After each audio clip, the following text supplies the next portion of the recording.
মারিয়ামুর রহমান, আগে কোরআন শিখাইছি পরে মানুষ বানাইছি। কিন্তু বাস্তবে দেখি না, না উল্টা, আগে আল্লাহ আমাকে বানাইছেন পরে আমরা কোরআন শিখছি। আল্লাহ পায় না, আগে কোরআন শিখাইছি পরে মানুষ বানাইছি। তাহলে বাস্তবে উল্টা হয়ে গেল না? আমরা কি আগে কোরআন শিখছি, আগে দুনিয়াতে আসছি, এরপরে বড় হয়েছি, মাদ্রাসায় যাইয়া আলেম ওলামার থেকে কোরআন শিখলাম। আল্লাহ কয় না, না, আমি আগে কোরআন শিখাইছি তারপরে মানুষ বানাইছি। ও আল্লাহ, উল্টা বললেন কেন? মুফাসসিরিনে কেরাম বলেন আল্লাহর কথাই ঠিক, আমাদের বুঝের বড় অভাব। ফা'লুল হাকিম লা ইয়াখলু আনিল হিকমাহ।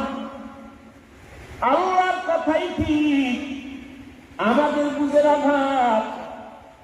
মুফাসসিরিনে কেরাম জবাব দিয়া বলেন আল্লাহ যে বলছেন আমি আগে কোরআন শিখাইছি পরে মানুষ বানাইছি, এই মানুষ, এই আমরা মানুষ না, এই সব মানুষ না।